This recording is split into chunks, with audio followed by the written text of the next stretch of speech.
أعوذ بالله من الشيطان الرجيم بسم الله الرحمن الرحيم সূরা লাহাব মক্কায় অবতীর্ণ আয়াত সংখ্যা 5 রুকু 1 আউযু বিল্লাহি মিনাশ শাইতানির রাজীম বিসমিল্লাহির রহমানির রহিম তাব্বাত ইয়াদা আবি লাহাবিন ওয়া তাব মা আগনা আনহু মালুহু ওয়া মা কাসাব সায়াসলা নারান যাতা লাহাবিন ওয়া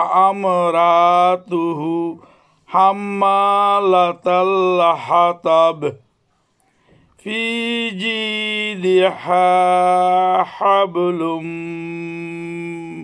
মিন মাসাদ। বঙ্গানুবাদ।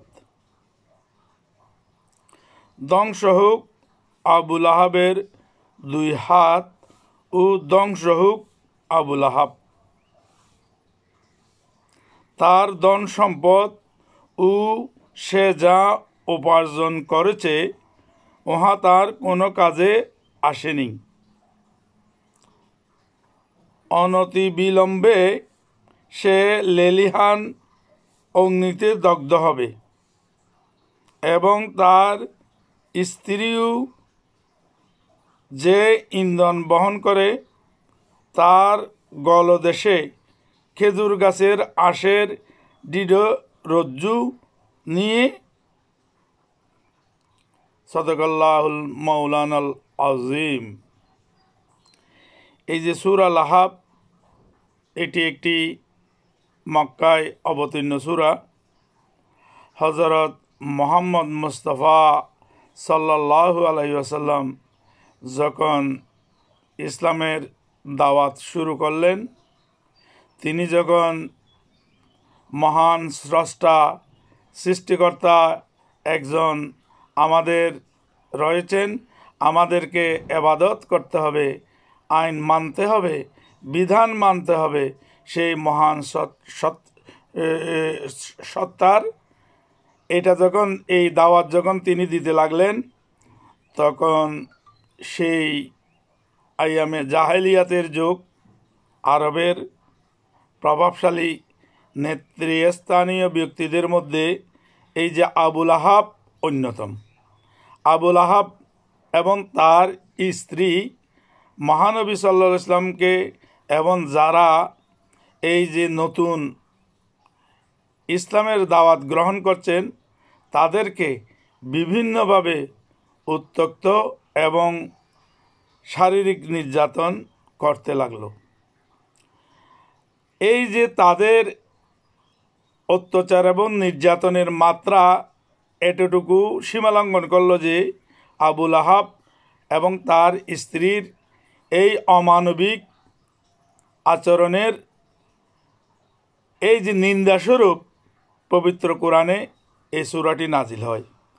এই সূরাটিতে সুনির্দিষ্টভাবে বলা হচ্ছে যে আবু জেহেলের 2 হাত ধ্বংস হোক, অর্থাৎ যেই হাত দিয়ে মহানবী সাল্লাল্লাহু আলাইহি ওয়াসাল্লাম, হযরত মুহাম্মদ মুস্তাফা সাল্লাল্লাহু আলাইহি ওয়াসাল্লাম এবং 90 ইসলাম গ্রহণকারীদের আবু লাহাব অত্যাচার করেছে, সেই 2টি হাত তার ধ্বংস হয়ে যাবে। সে অজস্র ধন সম্পদের মালিক ছিল, এগুলো তার কোনো কাজে আসবে না। অর্থাৎ আমরা জানি একজন মানুষ যখন মৃত্যু বরণ করে তার বাড়ি ঘর ধন সম্পদ সবগুলোই তার জন্য ইউজলেস হয়ে যায়, অর্থাৎ সে একটি লাশে পরিণত হয়।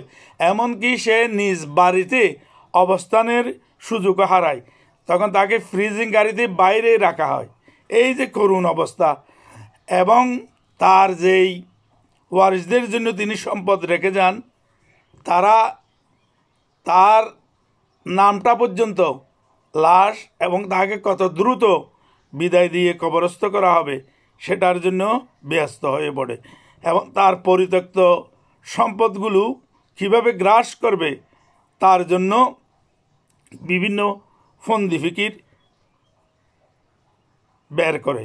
তাহলে আমরা দেখলাম যে কোনো ধন সম্পদ কোনো ব্যক্তিকে রক্ষা করতে পারে না।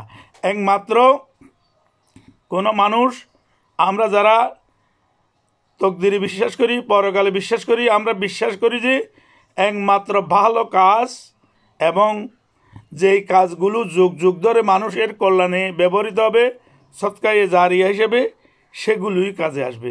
অন্য সব ধন সম্পদ, স্ত্রী পুত্র কন্যা, ওরা ওদের নিয়েই ব্যস্ত থাকবে, আপনার কোনো কাজে আসবে না। এইখানে এই যে আবুল আহাবের ধন সম্পদও কোনো কাজে আসবে না, সে অগ্নিকুণ্ডে নিক্ষিপ্ত হবে, যোজকের মধ্যে নিক্ষিপ্ত হবে। আমরা যারা আল্লাহর নাফরমানি করব, আমরা এই যে কাজ করার পর যদি তওবা করে আল্লাহর কাছে ক্ষমা প্রার্থনা করি, আল্লাহ ক্ষমাশীল, আমাদের ক্ষমা করে দেবেন। আর যদি আমরা এই যে পাপী হয়ে এই দুনিয়া থেকে বিদায় নিই, তাহলে আমাদের জন্য রয়েছে অনন্তকাল নরক। সেই নরকের শাস্তি হবে, এখানে কোনো মৃত্যু নেই এবং অত্যন্ত যন্ত্রণাদায়ক। এখানে আবুল আহাবের স্ত্রীও, তার সাথে ইসলামের যারা নবদীক্ষিত তাদেরকে এবং হযরত মুহাম্মদ মুস্তাফা সাল্লাল্লাহু আলাইহি ওয়াসাল্লামকে বিভিন্নভাবে তাচ্ছিল্য, অপমান এবং অত্যাচার করেছে এবং সেও ধ্বংস হবে এবং তার অবস্থা এমন হবে যে সে খেজুর গাছের আঁশের মতো ছিন্ন বিচ্ছিন্ন হয়ে যাবে। এই যে আমাদের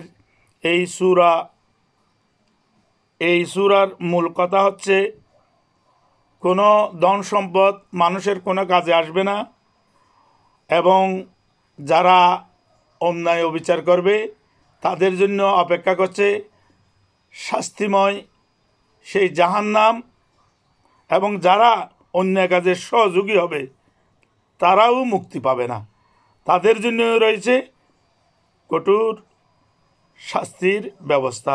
সেই যোজকের আগুন যেটা একবার জ্বলবে আর নির্বাপন নেই, যেখানে রয়েছে বিভিন্ন ধরনের শাস্তির বর্ণনা পবিত্র কোরআনে রয়েছে। তো আমরা এই সূরা থেকে শিক্ষা নেব, আমরা ধর্মের মূল শিক্ষা মানব কল্যাণে নিজেকে নিয়োজিত রাখব, ধর্মকর্মে স্বাধীনভাবে যে যার খুশি মতো ধর্মকর্ম পালন করবে এবং কার উপর বাড়াবাড়ি করব না এবং কাউকে অত্যাচার নিপীড়ন করব না। ধন সম্পদকে আমরা মানব কল্যাণে, নিজের কল্যাণে ব্যবহার করব। স্তূপীকৃত করে ধন সম্পদের মোহে পৃথিবীর এই যে মানব কল্যাণে থেকে নিজেকে বিরত রাখব না। সব ধন সম্পদ নিজের জন্য জমা করে রাখব না, সমাজের জন্য, দেশের জন্য, মানব কল্যাণে ব্যয় করব এবং কোনো অন্যায় কাজে কাউকে সহযোগিতা করব না। অন্যায় যদি প্রতিরোধ করার ক্ষমতা থাকে প্রতিরোধ করব, আর যদি প্রতিরোধ করার ক্ষমতা না থাকে, যারা প্রতিরোধ করার ক্ষমতা রয়েছে তাদের দরবারে গিয়ে তাদেরকে সংগঠিত করে প্রতিরোধ করার চেষ্টা করব। তাতেও সমর্থ না হলে অন্তত ঘৃণা প্রকাশ করব, মানুষকে জনমত সৃষ্টি করব। তো ধন্যবাদ। আজকের এই সূরার আলোচনা থেকে আমরা মহান আল্লাহ আমাদেরকে শিক্ষা নেওয়ার তৌফিক দান করুক। ভুল টুটিতে থাকলে মহান আল্লাহ ক্ষমা করে দেবেন। এই আশাবাদ ব্যক্ত করে সবাইকে ধন্যবাদ জানিয়ে আজকের আলোচনা এখানেই শেষ করছি। ওয়ামা তৌফিকি ইল্লা বিল্লাহ। বাংলাদেশ দীর্ঘজীবী হোক। খোদা হাফেজ।